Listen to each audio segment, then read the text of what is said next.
नमस्कार मित्रांनो, मी सिद्धेश काजवे तुमचे स्वागत करतो आपल्या मराठी यूट्यूब चॅनलमध्ये। आज आपण पाहणार आहोत रत्नागिरीतील प्रमुख किल्ला रत्नदुर्ग। रत्नागिरी शहराच्या पश्चिमेला 3 किलोमीटर अंतरावर सुमारे 1300 मीटर लांब व 950 मीटर रुंद असणारा असा अवाढव्य रत्नदुर्ग किल्ला, ज्याला भगवती किल्ला किंवा रतनगड ह्या नावाने देखील ओळखतात। हा किल्ला 120 एकरांमध्ये पसरला आहे। घोड्याच्या नाल्यासारखी या किल्ल्याची आकारणी आहे। नाल्याच्या आकाराच्या मध्यभागी दीपगृह आहे, म्हणजे लाईट हाऊस उभारले आहे। या दीपगृहामुळे 15 किलोमीटर परिसरातील बोटींना मार्गदर्शन होते। रत्नदुर्ग किल्ल्यातील बालेकिल्ल्याला 9 बुरुज असून संपूर्ण किल्ल्याला एकूण 29 बुरुज आहेत। रत्नदुर्ग किल्ला पेठ, बालेकिल्ला आणि दीपगृह अशा 3 भागात विभागला आहे। किल्ल्याच्या तीनही बाजूंना निळाशार समुद्र, तर एका बाजूला दीपगृह म्हणजेच जमिनीचा भाग आहे। आणि किल्ल्याच्या समुद्राजवळील दक्षिण बाजूस 200 फूट लांब एक नैसर्गिक गुहा आहे। बऱ्याचदा नवीन व्यक्तीस असे वाटते की ती गुहा एक भुयारी मार्ग आहे, पण तो भुयारी मार्ग नसून नैसर्गिकरित्या तयार झालेली गुहा आहे। तर नमस्कार मित्रांनो, आता आपण आलो आहे रत्नदुर्ग किल्ल्यावरती। रत्नदुर्ग किल्ला पाठीमागे तुम्ही बघू शकता। आतमधून तुम्हाला व्ह्यू दाखवतो। रत्नदुर्ग किल्ल्याचा प्रकार हा गिरिदुर्ग आहे। गिरिदुर्ग म्हणजे डोंगरावर बांधलेला किल्ला। डोंगराच्या शिखरावर किंवा डोंगरांनी वेढलेल्या दरीत गिरिदुर्ग प्रकारचे किल्ले असतात। आपल्या महाराष्ट्रात असे अनेक किल्ले आहेत, जसे किल्ले शिवनेरी, रायगड, राजगड, पन्हाळगड, लोहगड, सिंहगड आणि त्यापैकी एक म्हणजे रत्नदुर्ग किल्ला। रत्नदुर्ग किल्ल्याची बांधणी बहामनी काळात झाली असावी असे इतिहास तज्ज्ञांकडून सांगण्यात येते। इसवी सन 1670 साली छत्रपती शिवाजी महाराजांनी हा किल्ला आदिलशाहीकडून जिंकून आपल्या हिंदवी स्वराज्यात घेतला। सन 1755 मध्ये रत्नदुर्ग किल्ला हा आंग्रे घराण्याच्या ताब्यात होता। तर त्यानंतर हा किल्ला पेशव्यांनी आंग्र्याविरुद्ध युद्ध पुकारले व इंग्रजांच्या मदतीने युद्ध जिंकून किल्ला पेशव्यांच्या ताब्यात आणला। प्रतिनिधी धोंडू भास्कर यांनी सन 1790 साली किल्ल्याचे डागडुजीकरण करून किल्ल्याला अधिक मजबूती आणली। मग सन 1818 मध्ये हा किल्ला इंग्रजांच्या ताब्यात गेला। सन 1857च्या उठावापूर्वी झाशीची राणी किल्ल्यावरील भगवती देवीच्या दर्शनासाठी येऊन गेली असल्याचे सांगण्यात येते।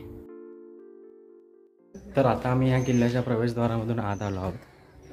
तर जसं तुम्ही किल्ल्याच्या प्रवेशद्वारामधून आत आलात तर समोरच तुम्ही बघू शकता भगवती देवीचं मंदिर आहे आणि त्यासमोर कान्होजी आंग्रे यांचं स्मारक आहे। तर मित्रांनो, ह्या रत्नदुर्ग किल्ल्याला भगवती किल्लासुद्धा म्हणतात का, ह्या देवीच्या मंदिरामुळे।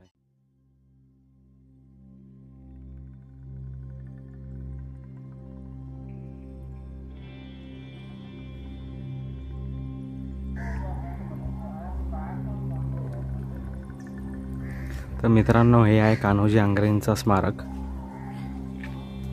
बघू शकता तुम्ही।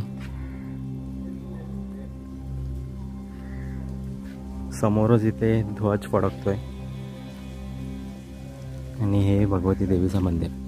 आतमध्ये व्हिडिओ शूटिंग आला नाही, त्यामुळे मी आतमध्ये तुम्हाला व्हिडिओ काढून दाखवू शकत नाही। तुम्ही स्वतः इथे या आणि आतमध्ये देवीचं दर्शन घ्या। पण इथून तुम्हाला दाखवू शकतो देवीच्या मंदिराच्या द्वाराला शिवाजी महाराजांचा मूर्ती कोरलेली आहे आणि खूप काही गोष्टी आहेत आतमध्ये। चला मग मी आतमध्ये जाऊन दर्शन घेऊन येतो। सन 1950 मध्ये देवी भगवती मंदिराची दुरुस्ती होऊन सन 1990 मध्ये या किल्ल्याचे परत डागडुजीकरण करण्यात। तर मित्रांनो, आता तुम्ही सुद्धा भगवती देवीचं थोडं दर्शन भेटलं असेल तुम्हाला। बाहेरून मी तुम्हाला गाभारा दाखवला, तिथूनच फक्त शूट करता आला, आतमध्ये जाऊन शूट करता आला नाही।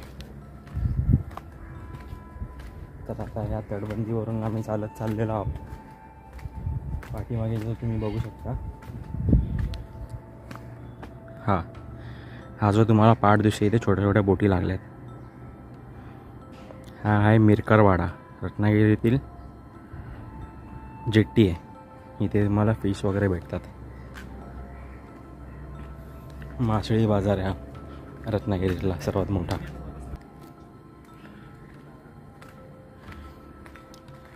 तर मित्रांनो, तटबंदीवरून सर्वात पहिला बुरुज हा लागतो। या बुरुजाचं नाव आहे बसक्या बुरुज। तर इथून आपण व्ह्यू बघूया समुद्राचा।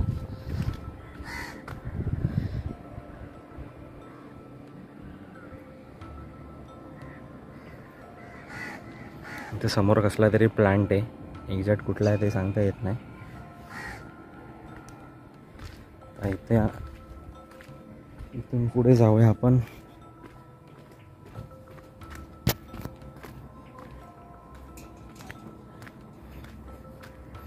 तर तिथून पुढे आल्यावरती हा रेडी बुरुज करून आहे. ह्या रेडी बुरुजवरती एक चिन्ह आहे.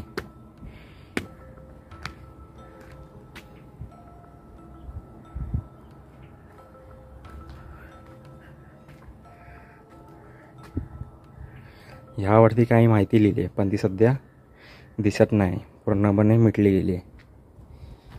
तर ती माहिती मी घेऊन तुम्हाला सांगतोच.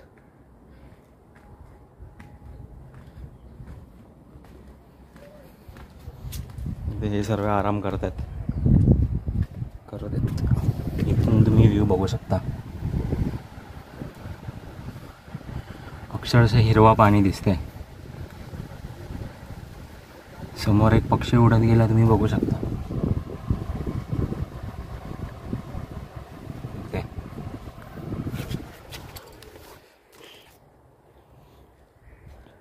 तर मित्रांनो, इथे हा एक बोर्ड लावला आहे. ही अक्षरशः एकदम चांगली इन्फॉर्मेशन इथे दिली आहे.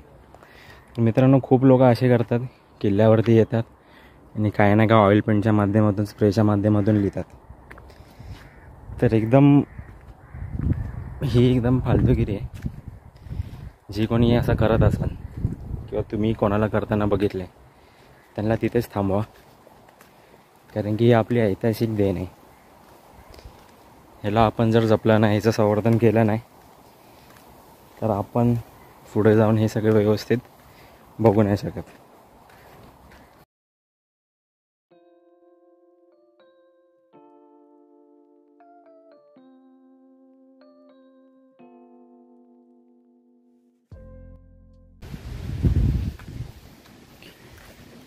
तर इथे मारक्या बुरुज करू नये.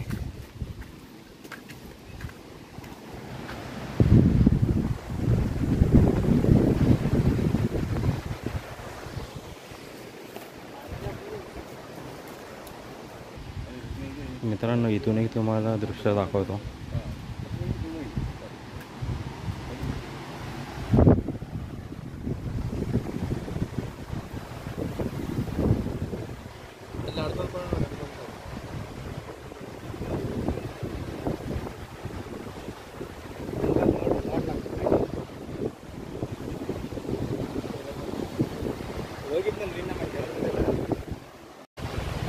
तर मित्रांनो, इथून तुम्ही ह्या तटबंदीवरून बघू शकता.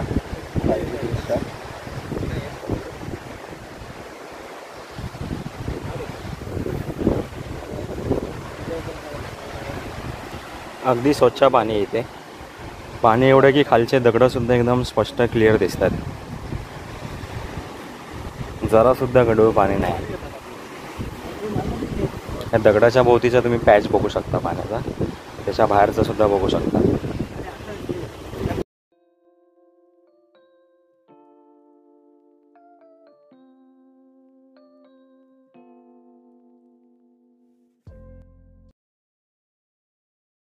तर मित्रांनो, आता जो तुम्हाला मी पॉईंट दाखवला, तिथले दृश्य अक्षरशः बघण्यासारखी होती. यामध्ये पूर्ण किल्ल्यावरती तोच एक पॉईंट असू शकतो. अजूनसुद्धा इथून दिसतंय मला, वरून जातोय मी. हा बघा, जसं तुम्ही प्रवेशद्वारातून बाहेर पडलात ना, लाईट हाऊसला जायला सुद्धा एक रस्ता आहे. हा रस्ता इथे समोर ते लाईट हाऊस आहे, तिथे सुद्धा आपल्याला जाता येतं.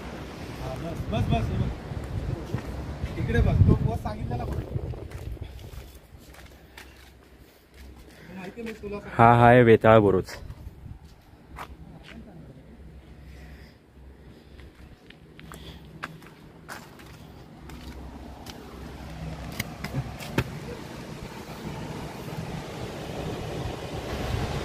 वेताळ बुरुजावरून दिसणारे ही सुंदर दृश्य. तर मित्रांनो, इथून खालून आज एक गुयारी मार्ग सुद्धा आहे. तो एक्झॅक्ट कुठे आहे तो मला माहीत नाही, पण इथूनच खाली आहे. काही लोकांनी, आपण सुद्धा ट्राय करू तो मार्ग बघायचा. पण जर तुम्ही यूट्यूबला वगैरे सर्च करा तर खूप लोकांनी तिथे तो मार्गावरचा व्हिडिओ वगैरे बनवला आहे. तुम्ही इथे येऊन सुद्धा तो बघू शकतात.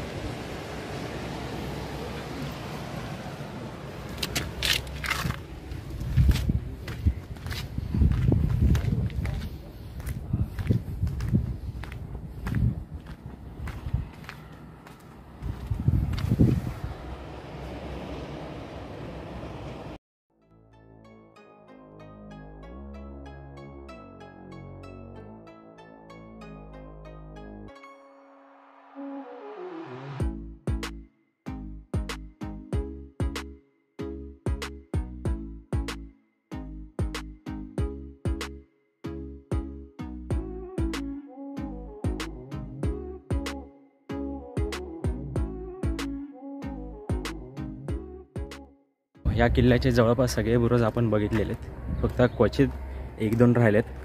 समोर तुम्ही बघू शकता जो कलरवाला पट्टा दिसतोय तो किल्ल्याचा द्वार आहे. तिथून आता आपण बाहेर जाणार आहोत. तुम्ही जेव्हा कधी गणपतीपुळे, रत्नागिरी या मार्गे जेव्हा कधी तुम्ही फिरायला या तर ह्या किल्ल्याला नक्की भेट द्या. इथले दृश्य अक्षरशः बघण्यासारखे आहेत, जे तुम्ही आतापर्यंत व्हिडिओमध्ये बघितले असालच, पण व्हिडिओमधून बघणं आणि स्वतःहून डोळ्यांनी बघणं फरक आहे. तर इथे हा एक बुरुज आहे.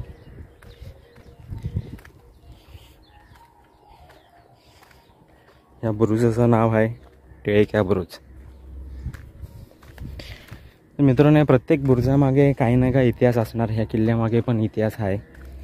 त्या इतिहासाची माहिती मी घेईनच आणि तुम्हाला व्हिडिओमध्ये सांगतच असेल, तुम्ही ऐकत सुद्धा असाल.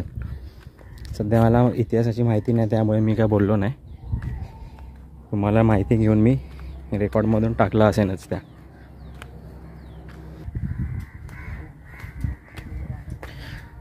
मित्रांनो, इथे हा एक बुरुज, वाघ्या बुरुज.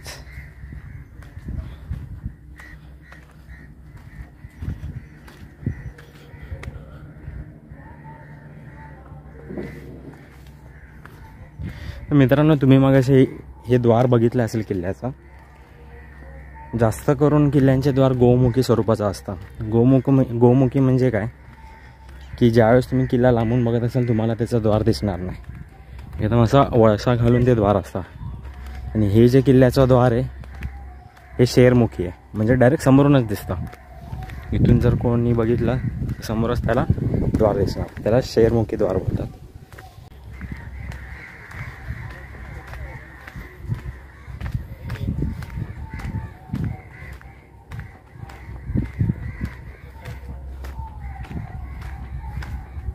मित्रांनो, हा द्वाराचाच बुरुज आहे. द्वाराला जे आहे हे बघा, हे द्वार. इथून आपण आलो होतो त्या द्वारातून. ह्याला होतं शेरमुखी द्वार. सरळ तुम्हाला समोरूनच द्वार दिसतंय.